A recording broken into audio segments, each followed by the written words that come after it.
There's clearly a range in people's views on abortion. There is pro-life people who believe the truth, that abortion is always wrong and there should never be any exceptions. And then there's people kind of in the middle, and then there's pro-choice people, and then there's people who don't want to be called pro-abortion, but they definitely are. And there's just kind of a big mess, right?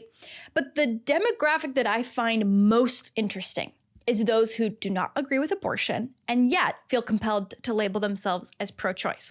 And I was scrolling through my Instagram and I was reminded of just this group of people by this meme, and it says, you can be pro-choice and not get an abortion. That's why it's called pro-choice. I've also seen variations of this of you cannot like abortion and still be pro-choice and yada, yada, yada, yada. I find it so interesting, honestly, genuinely interesting, that the abortion industry has found a way to convince people who disagree with abortion that they still have to support it. I mean, that's kind of insane. And I don't really see this in any other area or any other social justice movement, that you can fundamentally disagree with the thing that they are fighting for and yet you still support them and their movement. Shocking. I also think it's not true. I don't believe that. You either believe that abortion is wrong and you are pro-life, or you believe that abortion is fine and normal and you are pro-abortion. I personally think that there's two sides. And there may be some differences, but it's a very fundamental question. Do you think that abortion ends the life of an innocent human being? If the answer is yes, you're pro-life. If the answer is no, you're pro-choice. It really should just be that simple. And I always want to ask the question, why? For somebody who considers themselves pro-choice, but deep down knows, at least to some extent, that abortion is wrong, you have to ask the question, why? And I think it is because of the social negative connotation that comes with being pro-life. And the pro-abortion side has done this on purpose. They've realized that if they can at least make the pro-life side seem like a bunch of lunatics that you don't want to be associated with, they can get people to funnel over to their movement even though they don't really agree with it, which is ridiculous. That is so ridiculous that you would put what people view you as in terms of a social situation on your political viewpoints over fundamentally knowing that abortion is wrong and fighting against it. If you know that abortion ends the life of an innocent human being, you should be obligated to be outspokenly against that. And I genuinely believe that.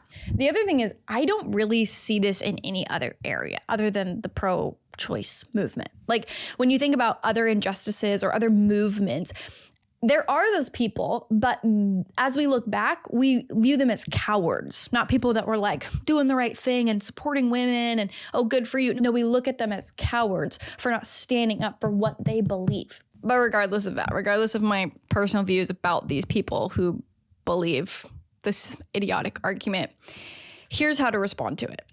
This is not true, and I don't believe it. When people say, I don't like abortion, but I support someone else's right to abortion, that's usually the justification you hear. Well, I personally would never have an abortion. That's why I can be personally or silently pro-life, but politically and publicly pro-choice because I don't want to tell other people what to do. What kind of person tells other people what to do? That's crazy. And that's ridiculous. I'm not going to be that type of person. Well, you know what type of person you really are? The type of person that says, my baby is valuable. My baby is worth keeping alive. I would never kill my own child, but other people's children don't matter. That's what that argument really unveils. That you think that your children are valuable, that they should be protected, but other people should have the right to kill their children. That's ridiculous. And I think that if people viewed it in that way of what it really is, there'd be less people using that argument. Because how can you say that some children are more valuable than others? That not only are more valuable, but some children should die and others should live.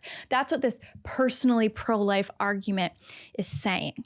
And so if you deep down somewhere know that abortion is wrong, listen to that voice. Follow that moral instinct to say that abortion is wrong. Why? Because it kills a human being and no child deserves to be ripped from their mother's womb, regardless if it is my biological offspring, my friend, my neighbor, or some random baby across the earth. No child deserves that, which means you should outspokenly and unapologetically use your voice to fight for those children, to make sure people know that you draw the line in the sand when it comes to killing people. And that this argument is a load of crap. You either believe abortion is wrong and stand against it, or you believe the lie that is not backed up by science, the lie that is not backed up by logic or any moral integrity, that abortion is fine and normal, knowing full well that children and women are suffering because of it.